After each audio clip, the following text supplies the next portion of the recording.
Hello all, thought I better film this before I get too far ahead. This is my rebuilding Unigo single wheel motorcycle trailer rebuild. This is the Unigo frame. I just finished pressure washing it and taking a wire reel to strip it down. Here's the Unigo tire. I'm actually putting in a new bearing kit. As you can see, these existing bearings have seen better days. There's a new swing arm that will be modified to go on the Unigo. That's actually going to be connected to this heavy duty piece of steel here, like so, once I'm done machining. And then there's the new fender that will be going on. You can see it right now. I just took some 0.1 inch plate aluminum, formed it to shape the new fender that I want.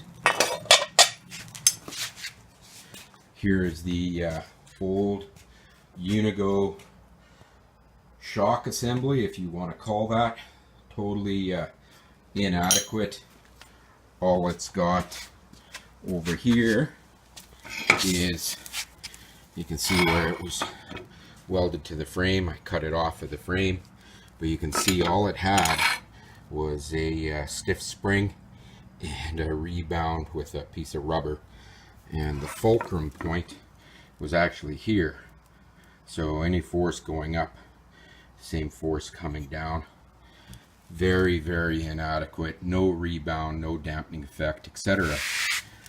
So this trailer assembly that I'm rebuilding, as you can see, there's the Unigo hitch, which is removed and going to be junked. This is the new shock assembly that I'm going to be putting in. It was actually a pretty good buy.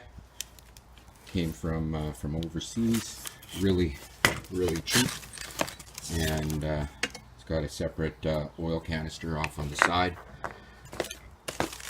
So there's all the little bits and pieces right now for the assembly. I've got the trailer being primed right now. Then the very inexpensive and easy to put together. So we'll see how things go as we progress forward.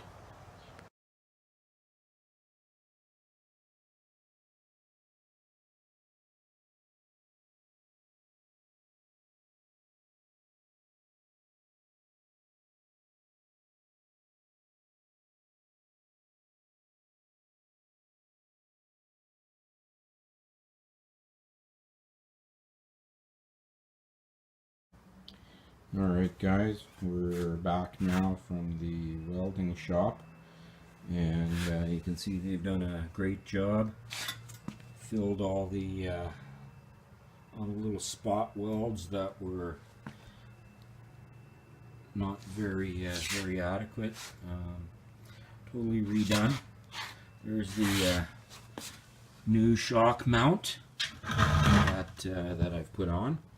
You can see how it's mounted in the posts, and it's got an external reservoir as well as that squared off fender.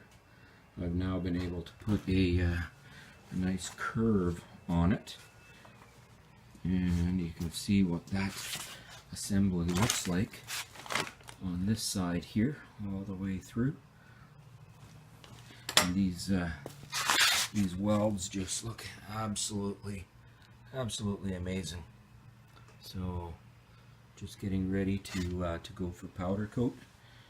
So there's the new assembly. Still waiting for the hitch assembly to show up, but The articulation is actually pretty good. I'm actually going to stand on this, and you can see how well that shock assembly works. And I can adjust the preload as well as change the dampening effect. So looks pretty good. Hopefully the next time you see the video, it will be back from being powder coated and ready for the body to go on. Well, we'll see what that looks like here shortly.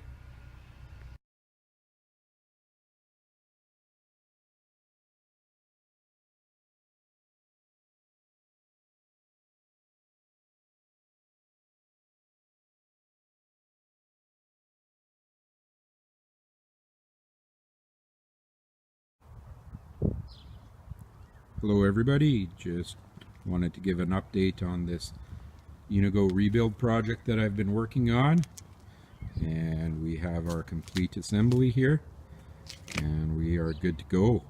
A couple of things to note: I was able to install, with the help of Juan at Third Wheel, a third wheel trailer hitch right there. Still have a little bit of work to do on this end here. The trailer geometry just didn't quite work out. Had to put in this little wedge right here in order to get the ground clearance, otherwise these corners here were dragging. So I'm going to end up cutting it here, taking it back and bringing that plate in a little bit, re-welding it just to get rid of this shim. The paint job came back from the body shop. Just finished putting the badging on to match that of the FJR. Looks fantastic. A couple of things to note was the shock assembly that I had put in was off of a little scooter, and the overall assembly just didn't quite give me the ground clearance that I needed. It had an 8-inch center to center between the eye bolts, and this Fox podium actually has a 8.5-inch center to center, and it ends up working out just a little bit better. You can see the mounts on the swing arm and the mounts inside that I ended up doing. Now the nice thing about this guy is just the trailer suspension is so soft you don't know the trailer is being towed. So just to give you an idea of the suspension, you can see how much it actually articulates just with me pushing on it. Nice thing is you can corner pretty much as hard as you want, accelerate as hard as you want, and really push the upper ends of the speed. Absolutely zero wobble at high speed in the corners, exiting the corners. That typical Unigo suspension was just junk as far as clearance went, rebound and dampening. This is so much better of a design. It did give me a little bit longer of a wheelbase. About 8 inches was added overall, and in doing so it changed the center of gravity just slightly, and it's completely gotten rid of any high-speed wobble that you'd find people complaining about with the Unigo stock or standard design. So, and with the badging, it just looks absolutely gorgeous. So the next couple of videos, I'm gonna hook up my GoPro to the back of the bike, and we should be able to see how this Unigo actually works in the corners and acceleration and at speed, to be able to show how well that suspension is actually working.